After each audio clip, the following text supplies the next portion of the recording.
Jay-Z and Puff was given an assignment, and that was to destroy East Coast rap. And what I mean by that, and I know people gonna be like, yo, Gene is out of his mind and everything like that. Check this out. This is the first time that I'm speaking about it. It's something that I'll never forget, actually.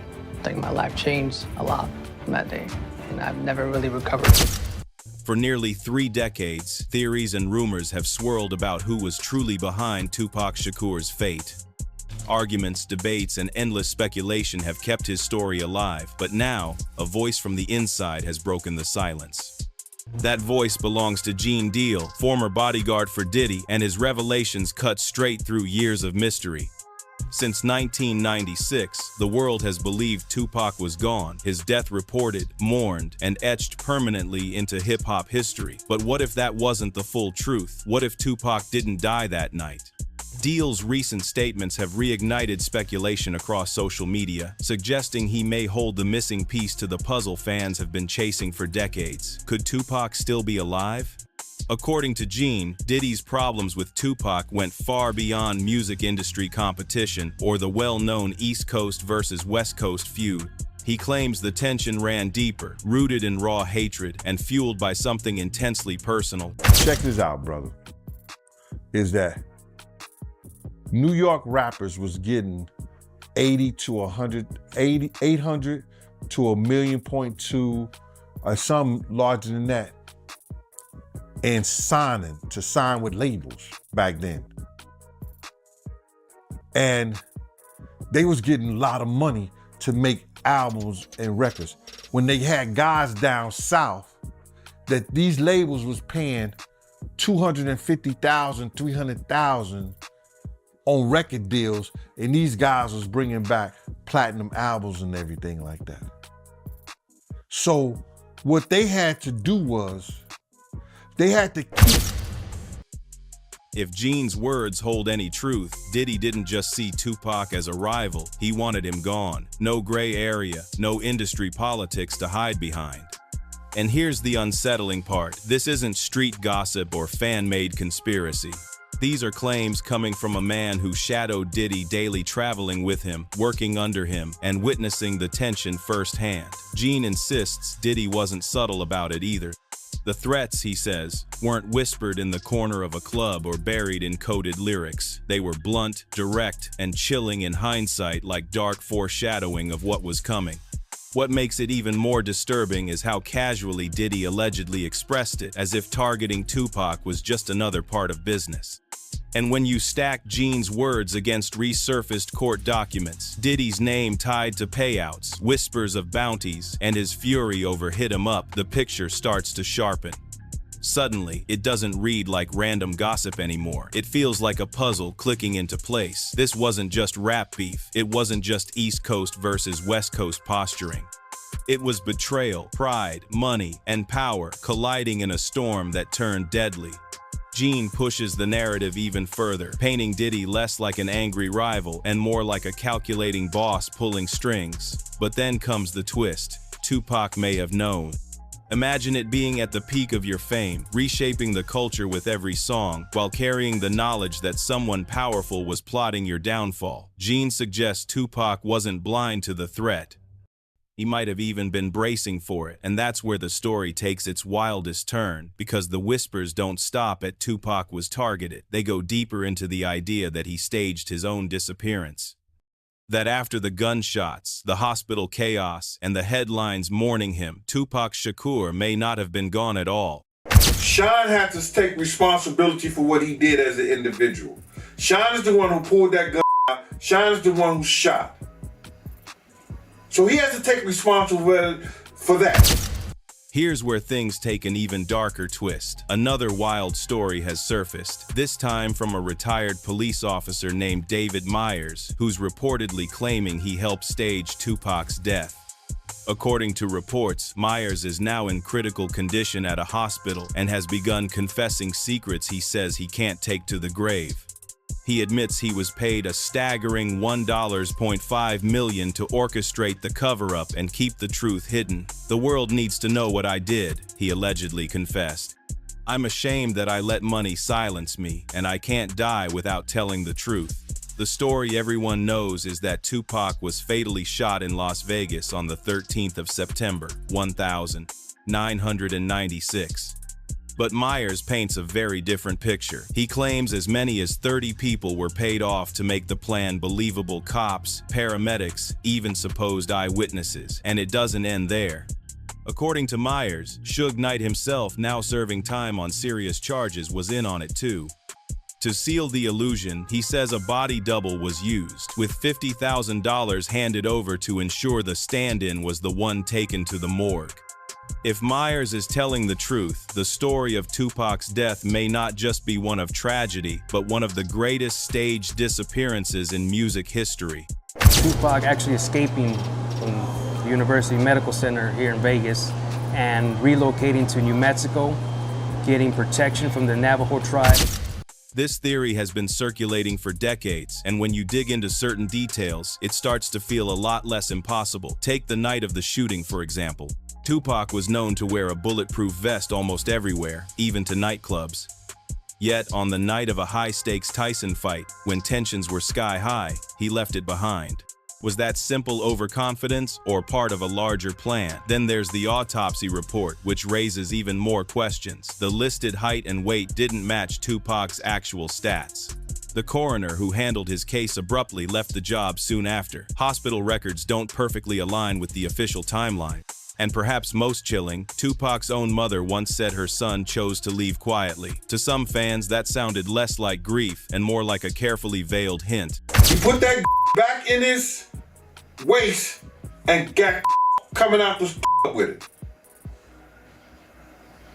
Puff had enough security there that they were supposed to handle that. That wasn't Sean's problem.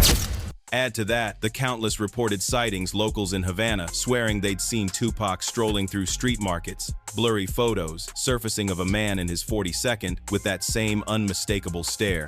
Then came Michael Nice, a self-proclaimed operative who claimed he helped pull off the plan with a body double and even arranged Tupac's escape flight to Cuba, allegedly with Castro's approval. But just before Michael promised to release proof, he mysteriously turned up dead. Coincidence or cover-up? And then there's Tupac's art itself. His Machiavelli persona wasn't just a stage name, it was inspired by Machiavelli, the philosopher who wrote about faking one's own death to outsmart enemies. Tupac leaned into that idea so heavily that in the Don Killuminati album booklet, he included the chilling phrase, "Exit Tupac. Enter Machiavelli." Fans even noticed that when you rearrange the letters of Machiavelli, you can spell out hidden messages, almost like he left breadcrumbs pointing to something bigger. Rapper Tupac Shakur comes to Las Vegas for a boxing match, then gets down. He was here nearly 25 years ago.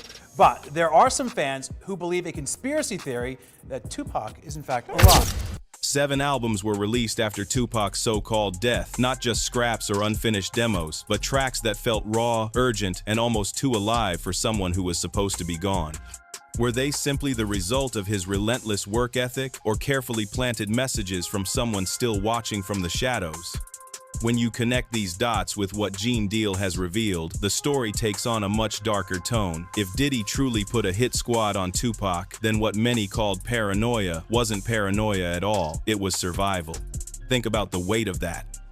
For one of the most magnetic artists of his generation to walk away from fame, fortune, and the spotlight, this wasn't about ego or pride.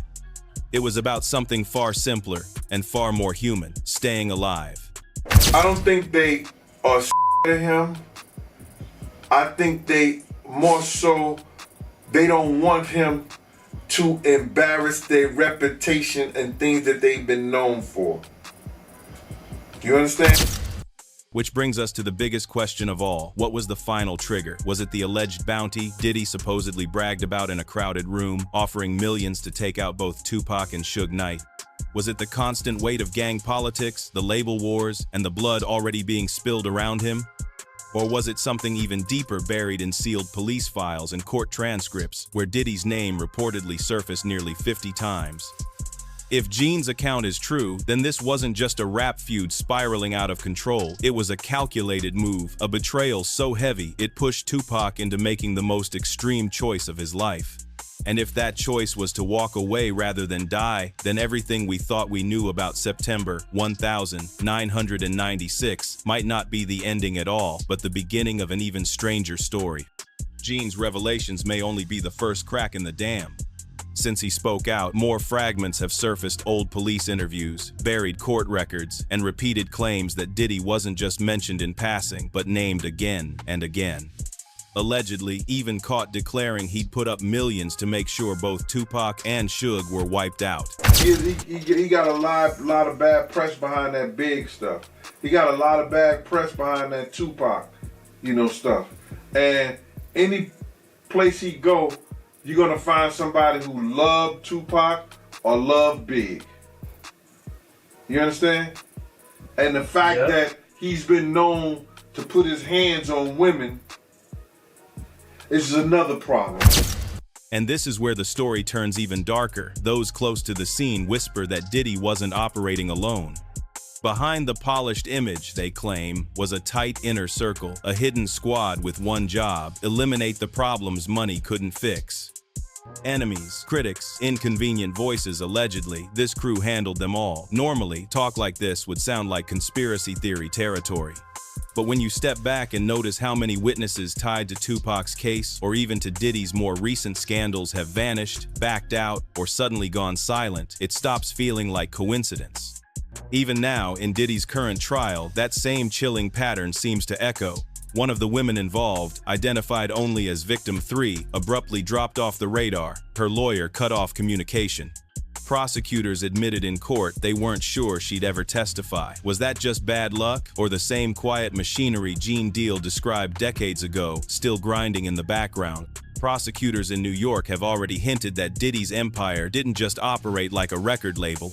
They suggest it resembled an organized crime network, complete with coded messages, payoffs, and intimidation tactics. Prosecutors have, over time, figured out how to apply it to a variety of just networks that are organized in some fashion. And in this case, that organization starts with Sean Diddy Combs, and it encompasses the people surrounding him, from his employees to people who are just supporters in his network.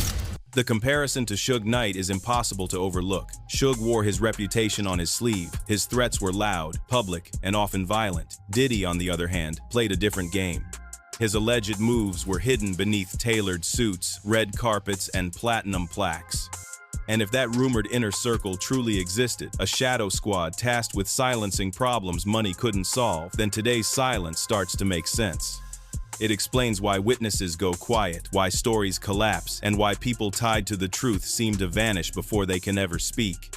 The fear didn't fade with time, it still lingers, heavy and unshakable. And if Tupac felt that pressure closing in, the real question becomes, how did he escape? That's where the theory shifts from street beef to geopolitics. Some insiders, including ex-security officers with ties to the Black Panthers, have claimed Tupac was smuggled out under the protection of Fidel Castro. On the surface, the connection almost seems natural. Both of Pac's parents were deeply tied to Panther activism. His aunt, Assata Shakur, has lived in Cuba for decades under Castro's protection. Extending that same shield to Tupac wouldn't have been a stretch. It almost fits too perfectly. Michael Nice even swore he played a role in the operation. According to him, Castro agreed to give Tupac sanctuary, but with strict conditions: no public appearances, no new music, no admissions of being alive. Imagine that trade-off: a global superstar who once commanded stadiums with his voice, forced into silence on a Caribbean island. No stage, no spotlight, just survival. If true, Tupac lived that bargain every single day, safe from Diddy's alleged hunters, but exiled from the world he helped shape. And yet, cracks kept showing. Locals in Havana swore they saw him walking the streets. Grainy videos surfaced of men who looked just like him. A private investigator even posted photos claiming to show Tupac in his Boshin 42nd, casually smiling with fans. Each sighting reignited the fire, and every official denial only fueled belief. It's almost too neat the way hard proof always seems just out of reach. Michael Nice once promised he had audio and video showing Castro's hand in Tupac's escape, but in 2018, just as he was set to release it, he was suddenly reported dead.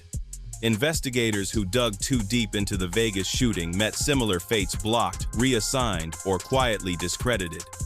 Even Greg Kading, the LAPD detective who dared to connect Diddy to the plot in his book and documentary, nearly saw his work buried under waves of backlash. This doesn't feel like the usual fog of conspiracy. It feels like something else, an invisible wall shielding certain names, while anyone who pushes too far gets shoved off the stage. And then there's the symbolism Tupac left behind. His posthumous album, The Don Killuminati, The 7-Day Theory, released under the alias Machiavelli, wasn't just music, it read like a coded manual. The title itself echoed Machiavelli's teachings on faking death to outwit enemies, the strange anagrams fans uncovered. The cryptic message, Exit Tupac, Enter Machiavelli. It all feels less like branding and more like confession, a blueprint for those sharp enough to decode it. For decades, fans have argued it wasn't simply art, it was instruction, a farewell letter hidden in plain sight. And now, with Diddy's own empire cracking under the weight of federal charges, the echoes of that blueprint sound louder than ever. Prosecutors have drawn comparisons between his operation and Jeffrey Epstein's Bold. Remember the Epstein thing, had everybody going crazy, so I'm pretty sure they don't want a repeat of that. Especially at the same place. Federal raids on Diddy's homes uncovered more than the flashy trappings of a music mogul: cars, cash, champagne. What investigators say they found instead were disturbing stockpiles, thousands of bottles of oils and supplies allegedly tied to his infamous freak-offs. If the charges hold, Diddy won't just face a fall from grace, he could be staring down the rest of his life behind bars. And in the middle of his collapse, Tupac's ghost has returned. Investigators have begun cross-referencing old files, drawing connections between the bloody chaos of the mid-92nd and the scandals now unraveling in court. To them, a pattern is emerging.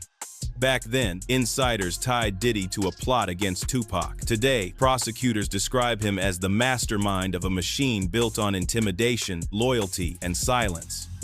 Two timelines, decades apart, but with chilling similarities, which raises a haunting possibility. Maybe Bad Boy Records was never just about music. Maybe it was always about control. Whispers are getting louder. Witnesses in Diddy's trafficking case are vanishing or refusing to testify, sparking suspicions that the same intimidation tactics that once smothered Tupac's story may still be at work.